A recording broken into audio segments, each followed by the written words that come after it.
Hi friends, welcome to வசந்தம்லாங்க. இன்றைக்கி நம்ம பார்க்க போகிறது 7 டேஸுங்க. இந்த 7 டேஸில் இந்த வருஷம் வந்து நிறைய மொட்டுக்கள், நிறைய பூக்கள்ங்க. இது வரைக்கும் இவ்வளோ பூ நானே பார்த்தது கிடையாது. ஏன்னு தெரியுங்கன்னா, இது ஒரு 3 வருஷம் 4 வருஷத்து செடிங்க. செடி வந்து நல்லா பெருசாகவும் இருக்குது.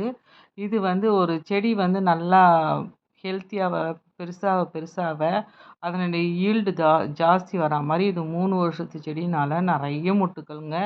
இந்த இந்த வாட்டி ஒரு 20லேருந்து 30 மொட்டு வச்சுருக்கு. அதுவும் எல்லாமே பெருசு பெருசாக வச்சுருக்கு. அதுக்கு காரணம் என்னென்னா, இப்போ வந்து மழை முடிஞ்சு வின்டர் வந்துச்சு பார்த்தீங்களா. வின்டர் இதுங்களுக்கு ரொம்ப பிடிக்கும். ரோஜாக்களுங்களுக்கு மட்டும் இந்த நவம்பர், டிசம்பர், ஜனவரி, பிப்ரவரி வரைக்கும் அதுங்க வந்து நல்லா சூப்பராக அது நல்லாவே அழகாக பூக்கும். மணி இருக்கிற வரைக்கும் நல்லாவே பூக்கள் கொடுக்கும். அதனால் இது எல்லாத்துலேயுமே மொட்டு பூ அழகாகவும் நல்லாவே பூத்துதுங்க. ஆனால் இப்போ கொஞ்சம் நம்ம அடி உரம் கண்டிப்பாக வந்து இந்த ரோஸு கொடுக்கணும். 7 டேஸு கண்டிப்பாக எல்லார் வீட்லேயும் வாங்கி வைங்க. Easy maintenance. இது ஒரு நாட்டு வெரைட்டிஸ் மாதிரியும் இருக்கும், ஹைப்ரிட் மாதிரியும் இருக்குங்க. அது வந்து பெங்களூர் ரோசஸ் மாதிரியும் இருக்குங்க. ரொம்ப அழகாக இருக்கும். இதுலேயே எல்லோ கலர் இருக்குது, டபுள் கலர் இருக்குது, பிங்க் கலர், இந்த மாதிரி 3 வகை இருக்குது. கண்டிப்பாக கிடைச்சா வாங்கி வைங்க. அதுவும் இந்த கலர் ரொம்ப பர்சனலாக ரொம்ப பிடிக்குங்க. ஏன்னா ஒரு ஒரு க்ரீமிஷ் பிங்க் கலரில் வரும், ரொம்ப அழகாக இருக்கும். இது வந்து பூ விரியவே 1 வாரம் ஆகுங்க.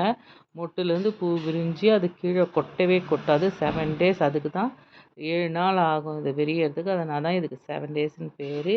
ஈஸி மெயின்டெனன்ஸாக வளர்க்கக்கூடிய செடிகளில் இது ஒன்று. இந்த ரோஜா கண்டிப்பாக எல்லாரும் வாங்கி வைங்க. ஏன்னா இது வந்து 100 பூ கூட பூக்குங்க. தொட்டியில் கீழே இறக்கிட்டோம்னா 100 பூ கூட கண்டிப்பாக பூக்கும். எல்லோரும் கிடைச்சா வாங்கி வைங்க. இதுக்கு அடி உரம் நான் கொடுத்தது காய்கறி கழுவின தரியும் சீவீடும் எப்சம் சால்ட் இவ்வளோ தாங்க. இதுக்கு மண் கலவை நம்ம 1:1:1 தாங்க. கொக்கோபீட், எருவு, செம்மண் இது தான் கலந்து வைப்பேன். இலைகள் கொஞ்சம் கலந்துருவேன். எப்போயுமே எல்லா செடிக்குமே இலைகள் கலப்பேன்னு சொல்லியிருக்கேன் பார்த்தீங்க. அது வேப்பிலை கண்டிப்பாக கலப்பேன். வேப்பிலை எங்கள் வீட்டு முன்னாடி இருக்கிறதுனால அது எல்லா செடிக்கும் கலந்து விடுவேன். அதுக்கப்புறம் சூரிய ஒளி கண்டிப்பாக வேணுங்க. ரோஜா செடிக்கெல்லாம் சூரிய ஒளி. நல்லா தண்ணிங்க, நல்ல தண்ணியாக இருக்கணும். உப்பு தண்ணி கூட நல்லா வராது. நல்ல தண்ணியாக இருக்கும்போது செடிகள் வந்து செம்ம க்ரோத்து சூப்பராக வரும். அது இதுக்கு பூச்சி தாக்குதல், நோய் தாக்குதல் ரொம்ப இருக்காது. அதனால் 7 டேஸ் கண்டிப்பாக வாங்கி வைங்க. சின்ன செடியாக இருக்கும்போது சின்ன கண்டெய்னர்லேயும், கொஞ்சம் பெருசாகிடுச்சுன்னா பெரிய கண்டெய்னராக இருக்கும்போது நல்லா பூக்கள் கொடுத்துட்டே இருக்கும். நம்ம மாடி தோட்டத்தில் எல்லோரும் வாங்கி வச்சு ட்ரை பண்ணி பாருங்கள். நம்ம சேனலை லைக் பண்ணுங்கள், ஷேர் பண்ணுங்கள், சப்ஸ்கிரைப் பண்ணுங்கள். Happy gardening friends. தேங்க்யூ.